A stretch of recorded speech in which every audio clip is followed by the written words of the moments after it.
Lieutenant Ellen Ripley came from humble enough beginnings as the warrant officer of the US CSS Nostromo, though circumstance would force her to take on a more significant role in the universe, the one to save humanity from the Xenomorph.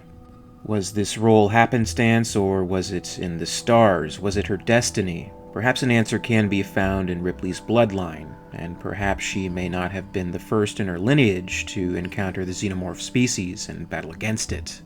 Of course, there was a very popular and persistent theory before the release of Alien Covenant that the character Daniels may have had some relation to Ripley.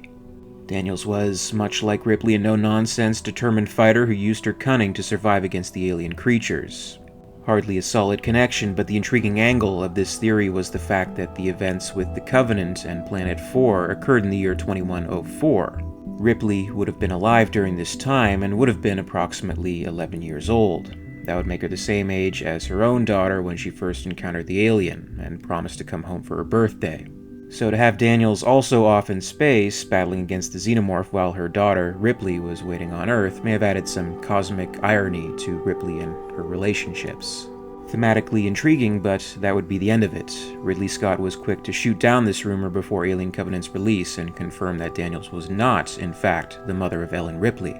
Scott did, however, suggest that Ripley's mother will be seen in a future entry within his prequel series. Whether or not that will come to fruition remains to be seen.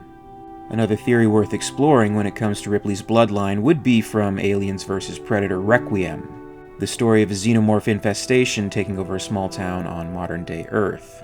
While not explicit in doing so, it flirted with the idea of ancestors of the Nostromo crew encountering the alien parasites on Earth over a century before the vessel landed on LV-426. Characters living in this town who eventually have to band together to survive the attack include an ex-con literally named Dallas, though to be fair it's his first name, and a soldier returning home from Iraq, Kelly O'Brien. There's no concrete declaration, but clearly we're supposed to pick up on some kind of connection between Ripley and O'Brien. First and foremost, she definitely has a subtle physical resemblance to Ripley. Much like Ripley, she's tough, thinks on her feet, is resourceful, and like we've seen with Ripley, she can get behind the wheel of a tank and kick some serious xenomorph ass. Much like Ripley, she's a fierce protector. In this case, O'Brien does everything she can to protect her daughter, whom she's only beginning to reconnect with. In yet another thematic connection when it comes to mother figures and abandonment, O'Brien's daughter seems to resent her for being away at war for so long, and they're struggling to build a rapport. Interestingly, there is a moment where she attempts to bond with her daughter by recognizing that they both have terrible dreams about monsters.